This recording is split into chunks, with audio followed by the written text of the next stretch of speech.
მეორე დღეა პოლიტიკური შეფასებების თემა გენერალურ პროკურატურაში გამართული ბრიფინგი, სადაც გაირკვა, რომ ირაკლი ღარიბაშვილის, გრიგოლ ლილუაშვილის, ოთარ ფარცხალაძისა და მათთან დაკავშირებული კიდევ 5 პირის საცხოვრებელ სახლებში ჩხრეკა ჩატარდა. საგამოძიებო მოქმედებები ქვეყნის მასშტაბით 22 ლოკაციაზე მიმდინარეობდა, თუმცა როგორც ამ დრომდეა ცნობილი, უწყებას აღნიშნულ საქმეზე ჯერჯერობით არავინ გამოუკითხავს და არც დაუკავებია. ცნობისთვის სისხლის სამართლის საქმეებს გენერალური პროკურატურა და სახელმწიფო უსაფრთხოების სამსახურის 2 დეპარტამენტი, მათ შორის ანტიკორუფციული დეპარტამენტი იძიებს. გამოძიება ამბობს, რომ ამოღებულია დიდი რაოდენობით თანხა და ელექტრონული მოწყობილობები. აღსანიშნავია, რომ ამ დრომდე უცნობია, რა ედავებიან ექს-პრემიერსა და ყოფილ მაღალი თანამდებობის პირებს, რომლებმაც დაკავებული პოსტები თვეების წინ დატოვეს. გასაკვირველია, ძალიან ემოციურია მთელი გუნდისთვის. ქართული ოცნების ლიდერისთვისაც განსაკუთრებით ემოციურია.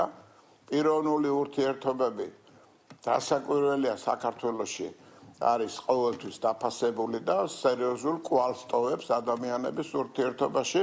აი ამ შემთხვევაში, რასაც დღეს თვალყურს ვადევნებთ, ეს მძიმეა, რაც ხდება, მაგრამ ფაქტია, რომ მათ უგანეს, ვინც დანაშაული ჩაიდინა, საერთო იდეას, საქართველოს ინტერესს, გუნდს და იმ პრინციპებს, რაზეც ვყარად ვიყავით შეთანხმებული.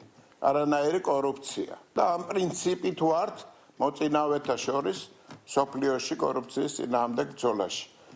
მაგრამ თუ კი ამ ბრძოლის დროს გამოვლენილია ყოფილი თუ დღევანდელი მნიშვნელობა არ აქვს თანაგუნდელი თან თანამოაზრე, მით უმეტეს მაღალი თანამდებობის პირი, ეს ჩვენთვის ტრაგედიაც არის და გარდა ამისა არის ინდიკატორი იმ პრინციპისა, იმ პოლიტიკისა, რასაც ქართული ოცნება მომავალშიც გაატარებს. არავით არის დანდობა, ვინაიდან სახელმწიფოს წინააღმდეგ არის ეს ყველაფერი გაკეთებული. Ბუნებრივია, რომ ამ საკითხზე მეტი დეტალის ინფორმირება არის მხოლოდ სამართალდამცავი ორგანოების პრეროგატივა, თუმცა უკვე ის ფაქტი, რომ დღის წესრიგში დადგა ამგვარი ღონისძიების ჩატარება არის ძალიან სამწუხარო. ჩვენ გვაქვს განცხადებული მიზანი კორუფციის წინააღმდეგ ბრძოლის, ამბიციური გეგმა ვიყოთ სამეულში, საუკეთესო ქვეყნების, ვინც წარმატებით ებრძვის კორუფციას. ამიტომაც ცხადია, რომ თუ კი რაიმე ფორმით დადასტურდება დანაშაულის ფაქტი, ბუნებრივია, ეს გარემოება იქნება ძალიან სამწუხარო.